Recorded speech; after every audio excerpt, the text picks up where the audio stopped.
भगवान की मर्जी से पत्ता भी नहीं हिलता, भगवान की मर्जी से लगी। अगर भगवान की मर्जी से आग लगे तो भगवान की मर्जी से आग बुझेगी भी, इंतजार करो ना, बैठे रहो उसके अंदर। क्यों भगदड़ करते हो, क्यों वहां से भागते हो, क्यों जान बचाने के लिए जाते हो? इसका मतलब तुम भगवान की मर्जी पे भरोसा नहीं है। तो महिला की जीन्स पहनने पर हंगामा मचा देते हैं और खुद नंग धड़ंग होकर के रोज वीडियो और फोटो डाल रहे हैं, डुबकी लगा रहे हैं, गुप्तांग में लाठियां घुमा करके उसे लपेट करके दिखा रहे कि देखिए मैंने कितनी बड़ी सिद्धि प्राप्त की है कि भाई IITian होकर के बाबा बन गया। इसका मतलब यह है कि तुम्हारे पास पढ़ा लिखा बाबा दिखाने के लिए केवल एक ही लड़का है, जो बेहद नशे में पड़ा हुआ है, जो खुद को कृष्ण बताता है, जो खुद को कहता है कि मैं भविष्य बताता ही नहीं बदल भी देता हूँ। तुम इतने सिद्धि रिद्धि वाले लोग जो है बाबा बैठे हुए हैं और कुंभ में आग लग जाती है, कैसे लग गई आग? तुमने क्यों उस समय की चाल को नहीं बदला? क्यों वो तंबू नहीं तुमने जलने से बचाया? हाथ ऊपर करना भगवान की शक्ति नहीं है। भगवान की शक्ति वो है जो भगवान से सवाल करने की क्षमता तैयार करे, वो शक्ति हमारे पास है। हम भगवान के अस्तित्व पर सवाल खड़े कर सके, हम उसे सामने लाने की क्षमता रख सके कि आ सामने अगर तू है तो। एक बाबा महिला चेंजिंग रूम में घुस करके कई घंटों तक महिलाओं को नंगे बदन से देखता रहा। एक नागरिक के टैक्स का पैसा वो किस पर लगाया जा रहा है? ढोंगियों को, पाखंडियों को खुलकर नशा करने के लिए। धर्म को बढ़ाने के लिए नंगा होने की क्या जरूरत? वो नंगी सादगी के लिए लोग बचाव में आए हैं, जबकि एक छोटे कपड़े पहनने पर महिलाओं को ट्रोल कर लिया जाता है। यहाँ तक कि बॉलीवुड की हीरोइनों को नहीं छोड़ते, जिनका काम ही जो है ग्लैमर होता है। जो लोग छोटे कपड़े पहनने पे उत्पात मचा देते हैं, फटी जीन्स पर नेता लोग जो बड़े बड़े मंचों से बयान दे देते हैं, वो नंगी सादगी का बचाव कर रहे थे कि देखिए नंगी घूम रही है तो क्या दिक्कत है, तुम्हें क्या दिक्कत है, उसके हिस्से कपड़े तुम पहन लो। और वो नंगी घूम रही है और दुनिया भर का 1 किलो मेकअप थोपे है शरीर पर। जब देश में नंगे साधु रह सकते हैं तो नंगी साध्वी क्यों नहीं रह सकती? साधु और साध्वी जिनका देश हित में कोई योगदान नहीं, जिनका मानवता हित में कोई योगदान नहीं, देश की सभ्यताओं को बसाने में, डेवलप करने में, उन्हें बचाने में, उनकी रक्षा करने में कोई योगदान नहीं, वो लोग आज देश के अंदर कह रहे हैं कि संविधान लागू करेंगे और हम अपने हिसाब से संविधान बनाएंगे। दुनिया आविष्कार करे कि फैंसी ड्रेसेस कैसे बनाई जाए, ये कर रहे हैं कि नंगा कैसे घूमा जाए। देश के अंदर कमाना धमाना नहीं, अपने क्रिमिनल रिकॉर्ड को छुपाना है तो चोला पहन लीजिए। अगर तुम्हें अपने पाप खूब कर लिए हैं और तुम्हें अब उसे मुक्ति पानी है तो गंगा नहा लीजिए। कुंभ में कहा जाता है कि आप स्नान कर लेंगे तो आपके पहले के जितने जो पाप हैं वो धुल जाएंगे। एक तरफ हमें अछूत कहा जाता है, शूद्र कहा जाता है, हमारे छुए पानी से भी उनको आपत्ति हो जाती है। हम अगर घोड़ी पर चढ़ते हैं उसके लिए भी आपत्ति हो जाती है, हम साफ सुथरा कपड़ा पहने उसके लिए भी आपत्ति हो जाती है। तो वो लोग ये क्यों नहीं चाहते, वो ऐसा ऐलान क्यों नहीं कहते कि चलो पहले जो हुआ सो हुआ, हम उसको माफ़ करते हैं, जितने जो शूद्र अछूत हैं आओ इस कुंभ में नहा लो और सब का सब शुद्ध हो जाओ और हम सब मिलकर रह सकेंगे, बेटी रोटी का भी संबंध कर सकेंगे। तो ये लोग इस तरह का योजना क्यों नहीं लाते? गंगा में नहाने से पाप धुल जाते तो देश के अंदर जेलों की जरूरत ही नहीं होती भैया, देश के अंदर थानों की जरूरत ही नहीं होती। फिर तो जेल के सारे कैदियों को ले जाओ भैया, एक बार डुबकी लगवाओ, सारा खेल खत्म करो। अपने बेटा बेटियों को तो स्कूल भेज रहे हैं, गरीब से कह रहे हैं कि तू अपने बेटा बेटी को धर्म के लिए दान कर दे और धन्य हो जा। विज्ञान कह रहा है कि ये पानी पीने योग्य नहीं है, विज्ञान कह रहा है कि ये पानी नहाने योग्य नहीं है, लेकिन धर्म कह रहा है कि ये नहाने योग्य है। नहाने के बाद जो तुमने पाप किए वो तक धुल कर चले जाएंगे। और ये वो लोग हैं जो बढ़ावा दे रहे हैं, अपने घर में RO का पानी पीते हैं, अपने घर में बेस्ट क्वालिटी का पानी पीते हैं। बाहर भी अगर निकलेंगे तो नलों का पानी नहीं पीते, जो हमारे गरीब लोग नलके का पानी पीते हैं, बिस्लरी का पानी पीते हैं, ये बोतल खरीद कर पानी पीते हैं। मंदिरों में दुनिया भर का पैसा आ रहा है, उस पैसे से लगाइए कुंभ। जनता के टैक्स के पैसे से क्यों कुंभ लगा रहे हैं? अगर जनता के टैक्स के पैसे से कुंभ लगाए तो जनता के सवाल खड़े होने पर डर क्यों रहे हैं? जनता तो सवाल करेगी। आप कुंभ को अंधविश्वास पाखंड से जोड़ रहे हैं, लेकिन ऐसा नहीं है। वहाँ पे सिद्धियों का प्रदर्शन हो रहा है। काफ़ी सिद्ध वाले बाबा हैं जो अपने लिंग से कार को खींच दे रहे हैं, कोई कांटे पे लेट जा रहा है, हाँ हाथ ऊपर है, अनेकों तरह का प्रदर्शन है। और ये कह रहे हैं कि ये मानव हित में है और इससे सनातन धर्म का प्रचार होगा और ये सनातन आगे बढ़ेगी। और आपने पाखंड की बात की, उसमें एक IIT बॉम्बे से पढ़ा हुआ व्यक्ति आया हुआ है, आप उसको भी पाखंड से कैसे जोड़ सकते हैं? क्योंकि वो पढ़ा लिखा है ना, वो तो अनपढ़ नहीं है। क्या पढ़ा लिखा व्यक्ति डिप्रेशन में नहीं जा सकता? इसकी क्या गारंटी है कि एक व्यक्ति वो IITian है तो वो जीवन में समस्याएं नहीं हो सकती, वो नशेड़ी नहीं हो सकता? इसका पूरा सबूत ये IITian बाबा है कि एक IITian बॉयज भी, युवा भी नशे में जा सकता है, अपने बाप माँ बाप की दौलत बर्बाद कर सकता है। किसी भी लड़की के प्यार में पड़कर अगर उसे वो सफलता नहीं हासिल हो रही है तो वो मेंटली हैरेस हो सकता है, गलत रास्ता भी चुन सकता है, वो आत्महत्या भी कर सकता है। ये कौन सा तर्क हुआ कि भाई IITian होकर के बाबा बन गया? इसका मतलब ये है कि तुम्हारे पास पढ़ा लिखा बाबा दिखाने के लिए केवल एक ही लड़का है, जो बेहद नशे में पड़ा हुआ है, जो खुद को कृष्ण बताता है, जो खुद को कहता है कि मैं भविष्य बताता ही नहीं बदल भी देता हूँ। अरे भाई, तुम इतने सिद्धि रिद्धि वाले लोग जो है बाबा बैठे हुए हैं और कुंभ में आग लग जाती है, कैसे लग गई आग?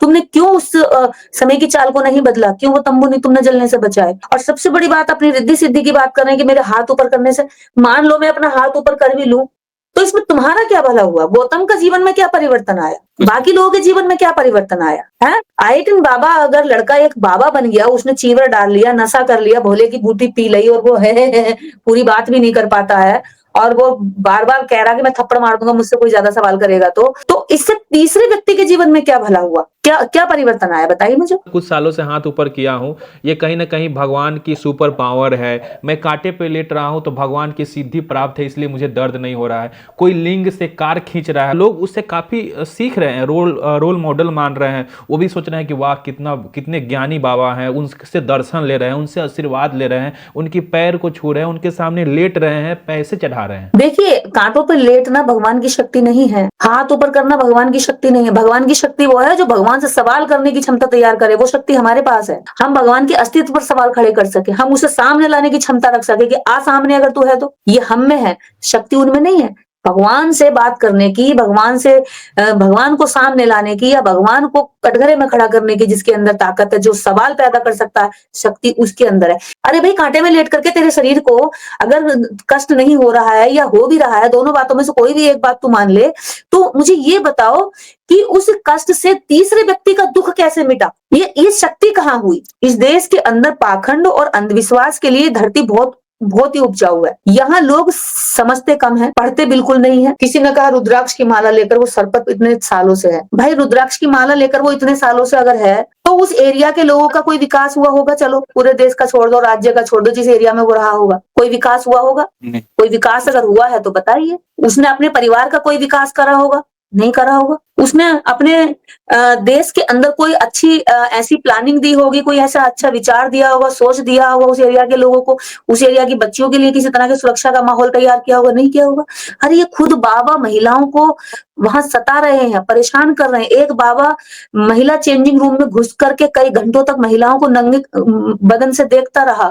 ये बाबा वहां जाकर के नए नए तरह का नशा कर रहे हैं। यही बाबा जो धर्म की बात कर रहे हैं, धर्म का इन्हें ABCD भी नहीं पता है। इनसे ज्यादा आप और हम जानते हैं। इनसे आप छोटी छोटी बातें पूछ लेंगे धर्म के बारे में तो इन्हें कुछ भी नहीं पता है। तो एक नागरिक के टैक्स का पैसा वो किस पर लगाया जा रहा है? ढोंगियों को, पाखंडियों को खुलकर नशा करने के लिए। देश के अंदर आज सबसे ज्यादा स्कूलों को बढ़ावा देने की जरूरत है, वैज्ञानिक तकनीकी शिक्षा को बढ़ावा देने की जरूरत है। तो उस वक्त में जब दुनिया आगे बढ़ रही है, बच्चों को वैज्ञानिक तरीके से तैयार कर रही है, तो हमारे देश की और हमारे राज्य की जो सरकारें हैं वो पाखंडी रूप से क्यों तैयार करना चाहती है समाज को? ऐसा क्यों है? ये सबसे बड़ा सवाल है। जो पैसा, जो बजट, जब देश की इकोनॉमी कह रहे हैं कि भी डूबती जा रही है और उस इकोनॉमी में से पैसा निकाल करके ऐसे ढोंगियों के लिए खर्च किया जा रहा है, तो क्यों किया जा रहा है? जहां स्कूलों को बंद किया जा रहा है और ढोंग और पाखंड के जो इस तरह के लोग हैं जिससे देश को बर्बाद होने के लिए सबसे ज्यादा विस्फोट तैयार किया जा रहा है।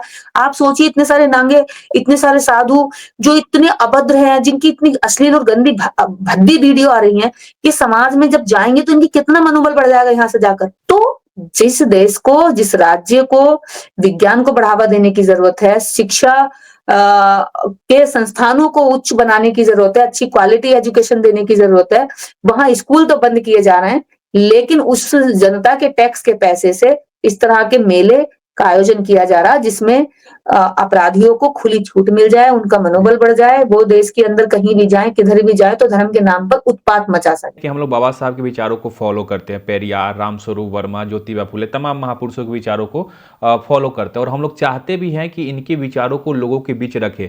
हम लोग कार्यक्रम के माध्यम से रखते हैं, कोई संगीत के माध्यम से रखता है, कोई फिल्म के माध्यम से रखता है, कोई अपने भाषण के माध्यम से रख रहा है समाज के बीच कि देखो इस तरह का विचार है, इससे हमारी जो है मानव हित में काम आएगा, हमारा देश दिन दूनी रात चौगुनी विकास कर पाएगा।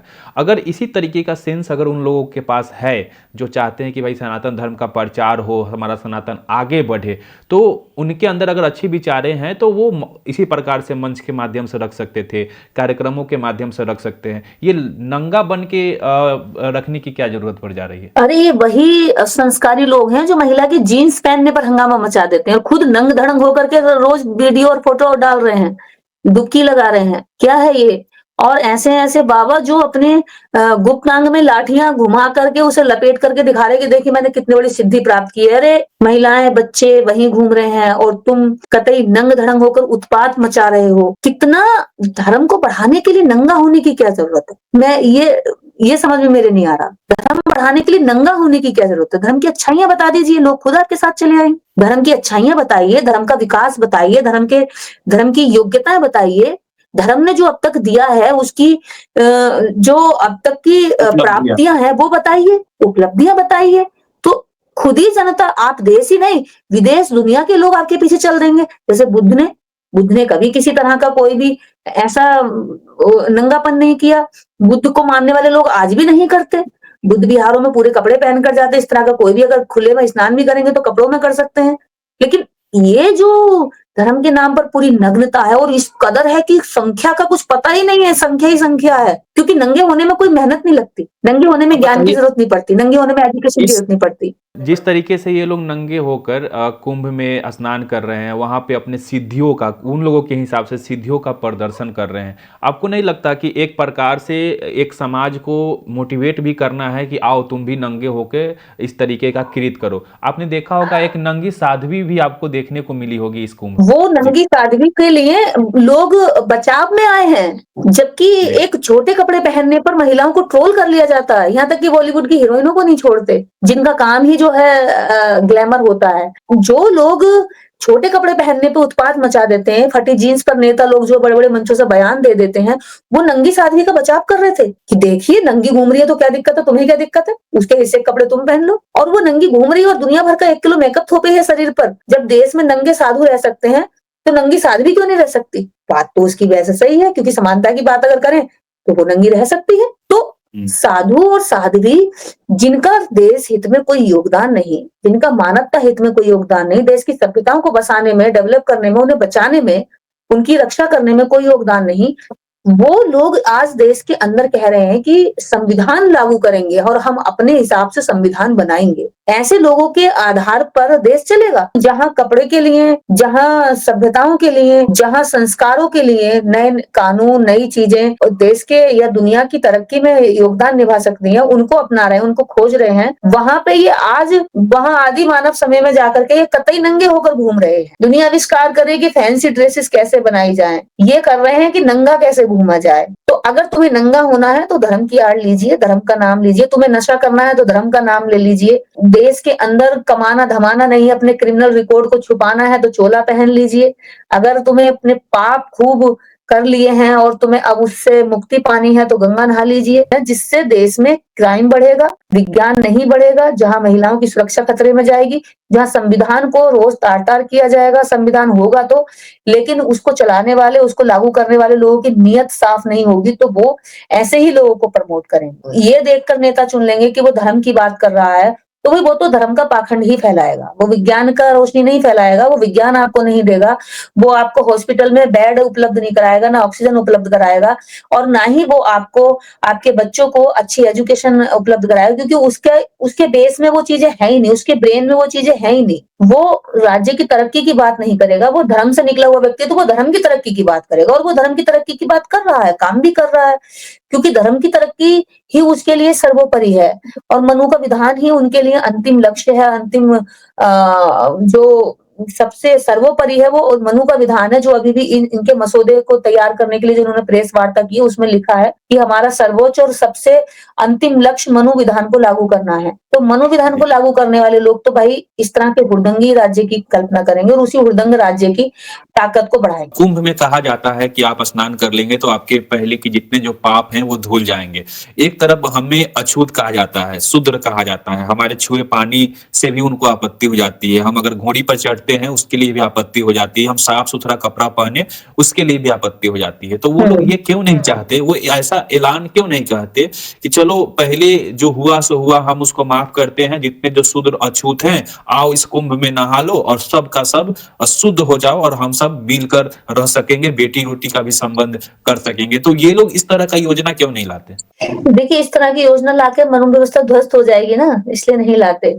और अगर गंगा में नहाने से पाप धुल जाते तो देश के अंदर जेलों की जरूरत ही नहीं होती भैया, देश के अंदर थानों की जरूरत ही नहीं होती। फिर तो जेल के सारे कैदियों को ले जाओ भैया, एक बार डुबकी लगवाओ, सारा खेल खत्म करो। क्यों जेलों की जरूरत है? क्यों जेलों के दायरे बढ़ाए जा रहे हैं? क्यों जेलों में बैरिक बढ़ाए जा रहे हैं?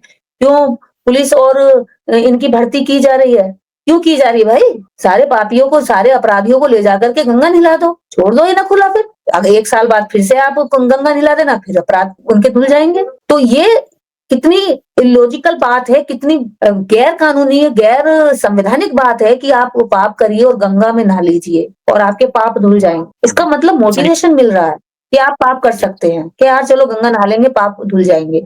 तो ऐसा मोटिवेशन अगर किसी विचार से, किसी धर्म से, किसी वर्ण से आ रहा है, तो वो मानवता के लिए घातक है, वो खतरा है और उसको रुकना चाहिए। विज्ञान कह रहा है कि ये पानी पीने योग्य नहीं है, विज्ञान कह रहा है कि ये पानी नहाने योग्य नहीं है, लेकिन धर्म कह रहा है कि ये नहाने योग्य है, इसमें नहाने के बाद जो तुमने पाप किए हैं वो तक धुल कर चले जाएंगे। तो दोनों में क्या डिफरेंस है? और ये वो लोग हैं जो बढ़ावा दे रहे हैं, अपने घर में आरओ का पानी पीते हैं, अपने घर में बेस्ट क्वालिटी का पानी पीते हैं, बाहर भी अगर निकलेंगे तो नलों का पानी नहीं पीते, जो हमारे गरीब लोग नलके का पानी पीते हैं, ये बिस्लरी का पानी पीते हैं, ये बोतल खरीद कर पानी पीते हैं। जिन जिन लोगों को ये मोटिवेट करते हैं कि ये अच्छा है, वो खुद इस पानी को पिए ना जा करके। तो ये वही लोग हैं, एक तरफ गोबर को खाने के लिए दूसरों को मोटिवेट करते हैं, गोमूत्र पीने के लिए दूसरों को मोटिवेट करते हैं। कुंभ लगना चाहिए शिक्षा का, कुंभ लगना चाहिए अच्छे स्वास्थ्य का, अच्छी अच्छी वैक्सीन का, कि नई नई बीमारियां ना हो, अगर कुछ हो रही है तो उनकी वैक्सीन ढूंढी जाए। कुंभ लगना चाहिए टेक्नोलॉजी का, कि कोई अपनी अपनी टेक्नोलॉजी, पूरे विश्व की टेक्नोलॉजी के मेले लगने चाहिए कि आज ये टेक्नोलॉजी नई डेवलप हो रही है, इसके बारे में लोगों को जागरूक कैसे करना है। कुंभ लगना चाहिए संविधान के समस्त अनुच्छेदों का, कि वो अनुच्छेद जो अब तक भारतीय जनता नहीं जान पाई है, उनको जाने समझे और अच्छा नागरिक बनकर देश की तरक्की में अपना योगदान निभाए। कुंभ लगना चाहिए स्किल का, कि लोग जो अगर शिक्षा नहीं ले पाए हैं, इस युवा पीढ़ी में अभी भी ऐसे बहुत सारे लोग हैं, तो लेकिन उनके पास स्किल होता है, उनका किस किस तरह का स्किल किस किस क्षेत्र में यूज किया जा सकता है। लेकिन कुंभ किसका लगा रहे हैं? नंगों का, धड़ंगों का, नशेड़ियों का, चर्सियों का, गांजा पीने वालों का।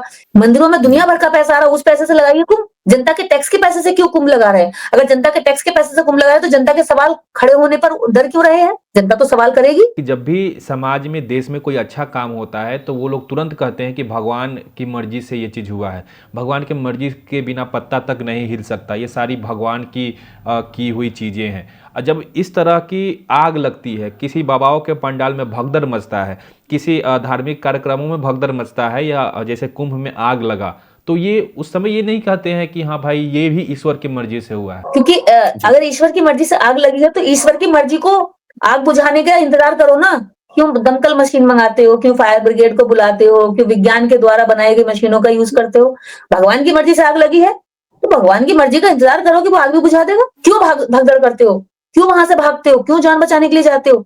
इसका मतलब तुम भगवान की मर्जी पर भरोसा नहीं है, भगवान पर भरोसा ही नहीं करते हो। आग लगी, नुकसान हुआ, तो तुमने ये कह दिया भगवान की मर्जी से पत्ता भी नहीं हिलता, भगवान की मर्जी से लगी। अगर भगवान की मर्जी से आग लगी तो भगवान की मर्जी से आग बुझेगी भी, इंतजार करो ना, बैठे रहो उसके अंदर, हटो मत, भागो मत, निकलो मत। अगर बाढ़ आ रही है तो पानी में खड़े रहो, भागो मत, क्योंकि भगवान की मर्जी से पानी बढ़ा है, भगवान की मर्जी से तुम्हें भाग ले जाएगा, भगवान की मर्जी से तुम्हें किनारे छोड़ देगा। क्यों तुम अपने प्रयास करते हो? क्यों तुम पुलिस को बुलाते हो? क्यों तुम विज्ञान का यूज करते हो? अगर भगवान की मर्जी से आग लगती है, भगवान की मर्जी से सब कुछ होता है, तो फिर तुम डॉक्टर के पास क्यों जाते हो? भगवान की मर्जी से तुम्हें बीमारी लगी, भगवान की मर्जी से बीमारी ठीक हो जाएगी। तो ये जो बात कहने वाली है, ये उन लोगों को विरोध करने से रोकने की है, जो सच बात को बोलने की ताकत रखते हैं, जो पूछ लेते हैं, उनको चुप कराने की, उनको फटकार लगाने की, ये इनके फर्जी ढोंग है। मैं सबसे बड़ी बात ये कह रही हूँ, अगर भगवान की मर्जी से आग लगती है तो भगवान की मर्जी से आग बुझने का इंतजार क्यों नहीं करते? क्या तुम्हें भगवान पे भरोसा नहीं? भगवान के मंदिरों में अगर भगवान की शक्ति है और भगवान की मर्जी से सारा दान आ रहा है, उनकी कृपा से दान दक्षिणा आ रही है और कोष भरे जा रहे हैं करोड़ों अरबों खरबों रुपए के, तो भगवान की मर्जी पे छोड़ो ना कि वह ताला क्यों लगाया जा रहा है, बड़ी बड़ी पेटियां बंद क्यों करी जा रही, खुले में पैसा रखो ना, और रात को उनकी रखवाली मत करो, उनमें ताला मत लगाओ, क्योंकि उनकी मर्जी है ना, पैसा आना और जाना, पैसा आएगा उनकी मर्जी से आ रहा, पैसा जाएगा उनकी मर्जी से जा रहा। तुम क्यों उनको गिन गिन करके इकट्ठा करके अलग से कोष बना करके उनमें रख रहे हो? खुद तुम्हारे मंदिर के पुजारी जो है पैसा लेकर भाग जाते हैं, आपस में लड़ाई हो जाती है। भगवान की मर्जी कह देना और वास्तव में भगवान की मर्जी की बात को मानना, दोनों में अंतर है। भगवान की मर्जी की बात को मानते नहीं है, केवल कहते हैं, जब जरूरत पड़ती है तो कह देते हैं, जरूरत नहीं पड़ती तो बचा कर भाग जाते हैं जान को। अगर बिल्डिंग गिर रही है, छत टपक रही है, तो इंतजार करो ना भगवान की मर्जी का, पड़े रहो वहीं, खड़े रहो, हटो मत वहां से। कोई पेड़ ऊपर से गिर रहा है तो खड़े रहो ना, भगवान अपनी मर्जी से गिरा रहा है और भगवान अपनी मर्जी से मुझे बचा भी लेगा। रोड एक्सीडेंट हो रहे हैं दुनिया भर के, भगवान की मर्जी से हो रहे हैं। खुद अपराध करते हैं और भगवान पर डाल देते हैं। भगवान को अच्छे खासा बदनाम कर रखा है। जी। ये अपने अपने अपराध को भगवान के नाम पर डाल करके समाज में बचे रहते हैं। और ये लोगों को समझना चाहिए कि भगवान जैसी कोई चीज नहीं है, इनकी द्वारा बनाया गया समय समय के हिसाब से इस्तेमाल करने वाला एक खिलौना है, जो ये इस्तेमाल करते हैं। लोगों में दहशत डाल रखी है और अपने लिए एक धंधा बना रखा है। जी।